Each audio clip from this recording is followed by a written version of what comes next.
look at Boudreaux Campbell, ready.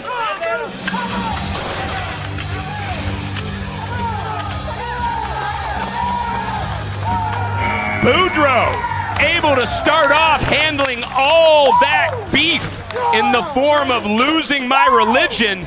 Not many men make it to 8 aboard that guy, but Campbell an electrifying 87 1/4 to start off Team Pendleton Whisky's cause. Holy cow, and if I'm judging, he's 97 1/4 because that bull is one of the hardest ones to ride. Most guys are bucked off before the gate ever opens just off of that bull's stats. You know, Brendan Elder's the only guy I've ever even really seen have any success. That was a huge, huge statement by Boudreaux Campbell. I saw you having a pep talk with Boudreaux beforehand. What'd you tell him to do versus this bull? Just some more cheerleading, man. You know, that's all it is just wanting guys to believe in themselves because that was awesome. That got me pretty fired up. If that's any indication on how these games are going to go, that was a great way to start. That should pump up everybody involved.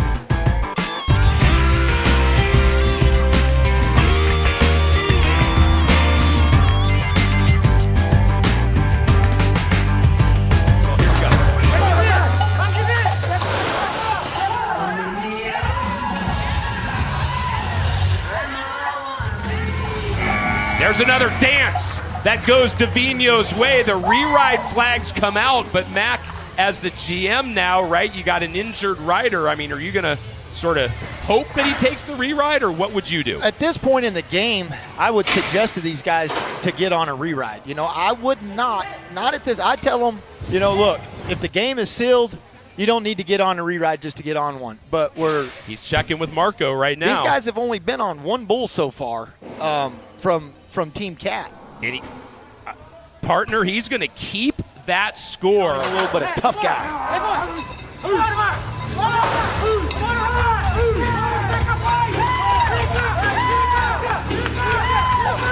Oh, they're going to look at this one. It says 8, so the nod for now goes Marco's way, but you can bet, and there it is. They will take a review of exactly when he comes off.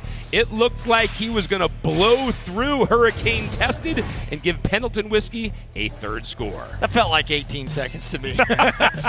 But this bull, a lot of front end. This is what I was talking about with Marco. I mean, this bull's wanting to run you back, drop you to the inside. Nothing smooth about him. And an injured Aguchi. Boudreaux Campbell's got these guys fired up. I mean, look, he's setting clear back on the flank rope there. Ooh. Till he finally rips him out. I think he's going to get this, Craig. I think so, too. Oh, yeah. Oh, yeah. Oh, yeah. Still officially under review, but from that angle, looked pretty good. Remember, it has to be conclusive evidence to reverse the call on the field of play. Oh, that's a hard bull.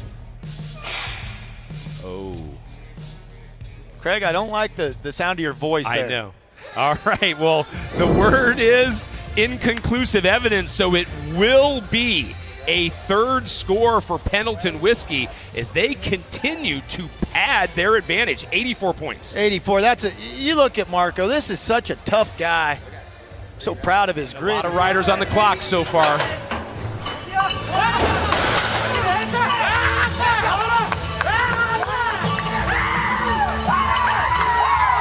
There's another example of Alex Cerqueda's skill set.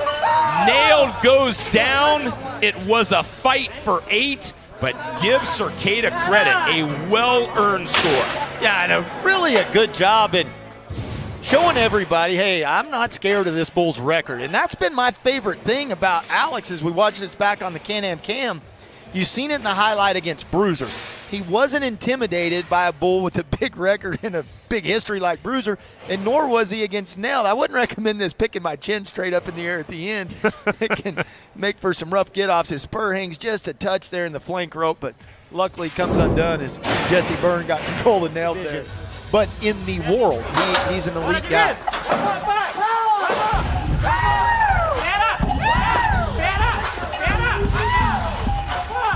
There it is, clinching the win for Pendleton Whisky as Divino doubles down and makes this one look oh so easy. A 2nd score, no re-ride flags on this one. just an eye-popping 86 1/4. Yeah, and that was ridiculously easy for Lucas, too. I mean, take a look at this. This is complete and utter control. Look at the ROB, 44.5, right there over a 41 and change bull. That's complete control. Opened up with the outside leg a little bit at the end. Made a good get off, which I was glad to see. You want to see that guy make a good control ride and then get off clean to take care of himself. Up attitude. And he goes out there and rides one of the toughest bulls there is to start it.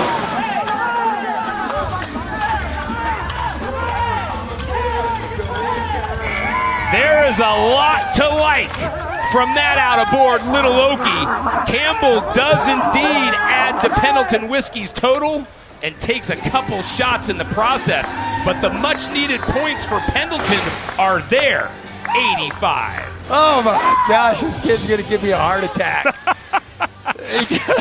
he just stomps it out of Little Okie here, makes a really good ride. You know, it has to ride him what has to feel like a long time because this bull's just round and round, the same tracks over and over, and Boudreaux's just trying not to mess him up. Then he gets aggressive at the end, but this dismount is just enough to make you pull your hair out because this got really, really close and really scary, and Boudreaux, he doesn't care. I mean, this guy, it doesn't get too wild and rough and tough for Boudreaux. How about that reaction? Boudreaux Campbell, who sat out last week, came in. We had a chance to visit with him earlier this evening. He was ready, and he just showed the world why.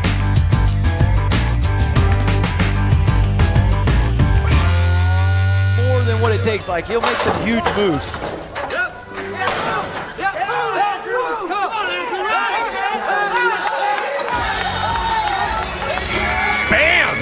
He turns heartaches and grease into celebration and smooth sailing. That's a big ride for Boot Barn. And that's a kid that continues to work at it. That's a night and day difference from a kid we seen a month ago in Guthrie, Oklahoma. That's a really good ride. Into his hand, then back away to the left here. Wants to...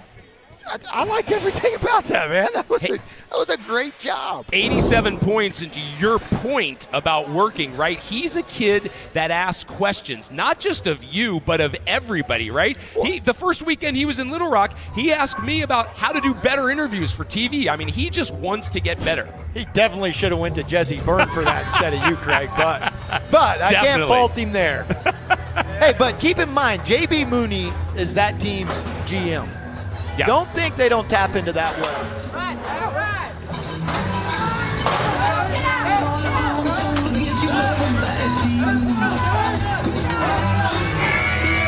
Bullfrog able to keep all pads on the floor, and we're going to see whether Dirt Eater will get enough to leapfrog Boot Barn and put Lucas Oil in the lead, but it's another qualified ride. Dirt Eater now 4 for 4 in first halves, 83 1/4. Yeah, man.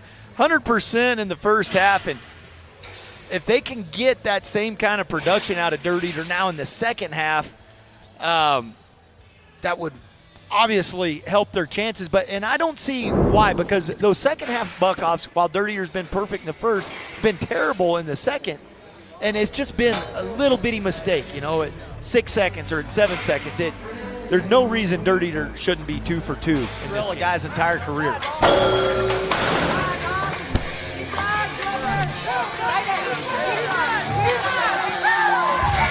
Dalton Castle says, ribbons of darkness, you are not going to turn into a river of despair.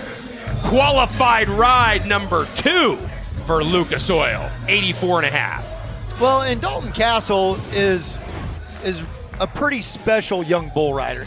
Just because we watch this back on the Can-Am Cam, you're going to see Castle get in positions that if most guys get in, their ride is over.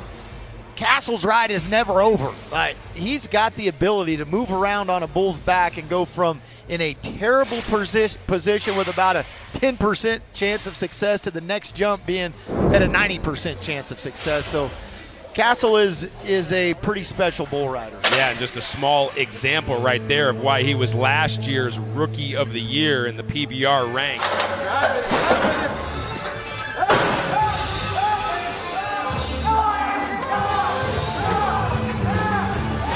How about that? It's Alvidrez who sets the hook and reels in Red Snapper for a second score. The only scores his team has so far tonight. Well, and they're both going to be really good ones from Alvidrez. That was a big-time ride. That's a bull that wiped out 83. I guess he did go all the way across the arena before he turned back. But I was going to let you say that score. Man, that was a great job still. I don't care if he was only 83. That's a bull that had wiped out Triplet and Lucas Davino last week. And Alvidrez comes in here and exposes him for what he is. Got some big jumps right out of there. And he does not back away from him. That's an outstanding job by Andrew. And it may have only been 83, but it is good enough to move Boot Barn into that top position. There, they got him to step up.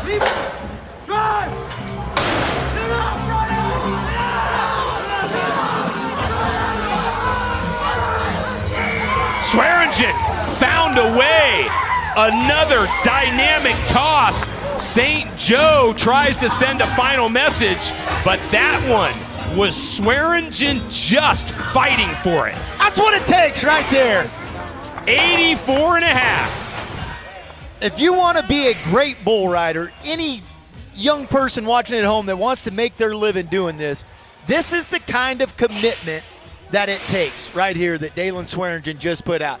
Terrible shape. He's to the outside, and this is where he throws all caution to the wind. Never loses sight of the bull, though. That was such an impressive job of laying it all out there and not getting in a clamp. Swearingen has set up his team, Boot Barn, for success. You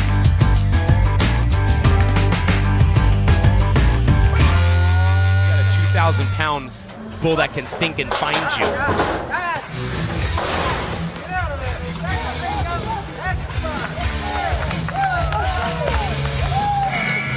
Kai Hamilton keeps his focus, and he'll be able to walk out of here with his head up because Mortimer has been conquered again. Yeah, really a good job from Kai. And think back to the highlight we were showing of him on the big ride against Spotted Demon and the way he got hung up and stomped all over and came real close to some serious injury. Here you watch him ride this bull all the way through, and then Jesse was already talking about how smart this bull was on trying to hook you, so Kai finds a good spot, gets off good, gives the bullfighters a chance to step in there and be the easier target, and everybody just made easy work out of that. I was just going to say, everybody walks away a winner. 86 and a half points, which for the moment gives Ariat the lead.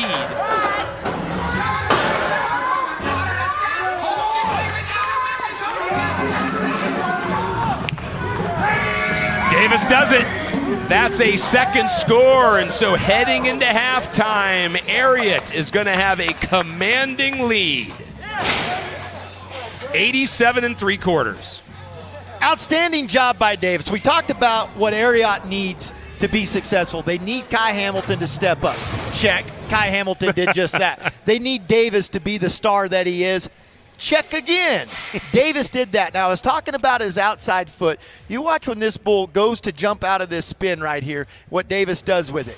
He's going to take this. He's setting a little bit back. Boom. There you can see the outside leg come. That puts Davis back where he needs to be. Outstanding job by Cooper Davis. Just another 8 seconds at the office for the 2016 PBR World Champion, but it's a pivotal 8 for his team as they head into halftime. Goes Davis.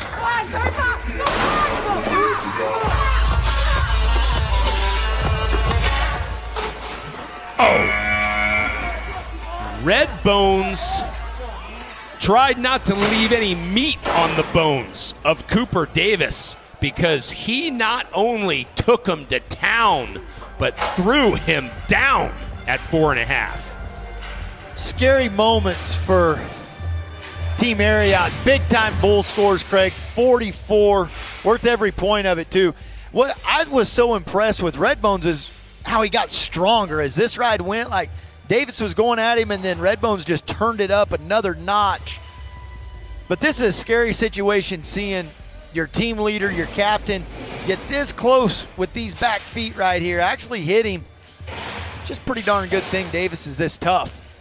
Not to mention, right, that C6 fracture that he is just coming back from, and that came ever so close to another shot in the back, which thankfully looks like it only grazed Cooper, and for the moment he seems unfazed with that hit that he took.